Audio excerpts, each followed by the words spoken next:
Okay, so now we're going to talk about woodblock and bell parts for Gidamba in the ensemble. I don't have a pair of pitched woodblocks, so I'm going to fake it with the rim of the kunga for the high bell, for the high woodblock, excuse me, and the one woodblock I do own for the low block.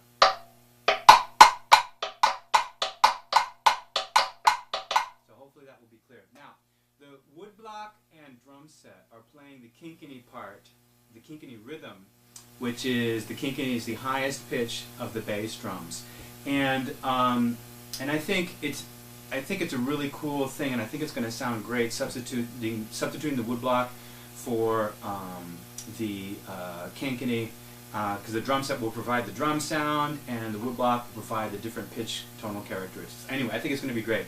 Since you have 4 of the paired woodblocks, you could have 2 people playing it.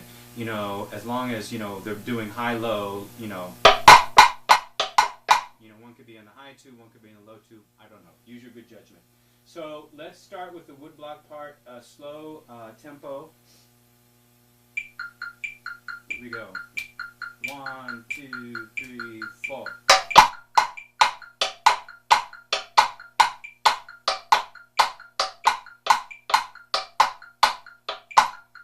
Okay. So very much the same rhythm as the bell.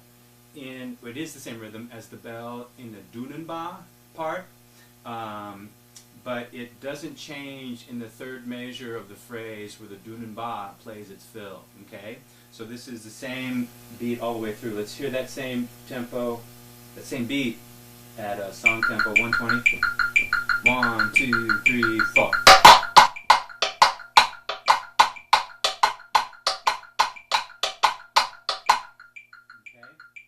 That's the woodblock part, and again, it's covering the highest pitch of the bass drum voices, and I think it's going to sound great within the ensemble. Okay, next is bell, and I'm going to look at a couple of different bells and a couple of different ways to achieve that West African bell tone.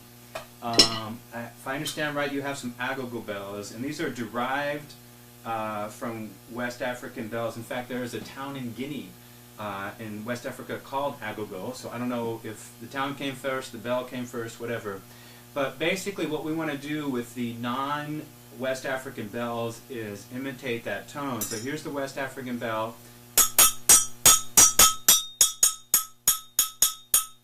And you'll notice it doesn't have a lot of overring, and we're striking it with a small implement. In this case, it's a relatively medium to small size triangle beater.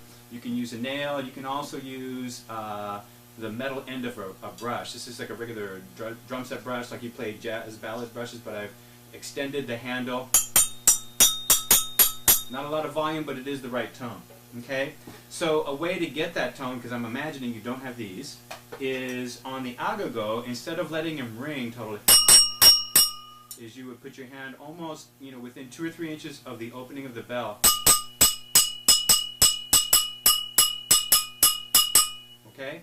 And if you wanted to get adventurous with the agogo, since you have 2 pitched bells, you could play the pitch pattern the same way the woodblock deals with its 2 pitches. So I'm going to demonstrate it first, just the single pitch, which would be the high bell, which is comparable to the West African bell sound, and then I'll play it, the melodically, like the woodblock part. So first, at 90 beats per minute, remember to muffle the bells by extending your hands up towards the opening. Here we go.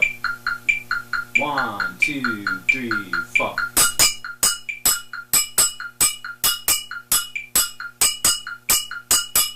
Okay? One thing I forgot to say is the bell does follow the Dunenba pattern in the third measure of the 4-measure phrase by switching the rhythm. So I'm going to play it all the way through once, just on the single bell, and then I'm going to play all the way through the second time with the melodic bells. Okay, slow tempo. 2, ready, go.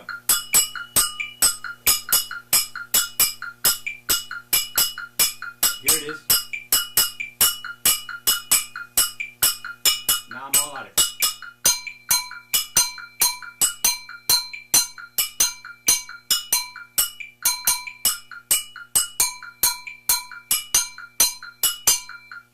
Okay.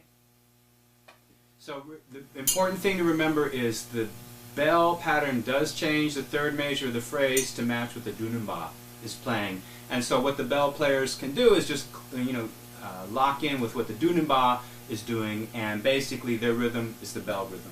Okay, let's hear it at song tempo. Once again,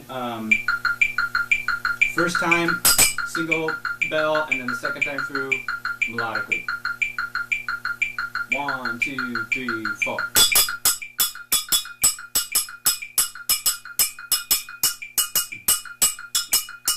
Melodically.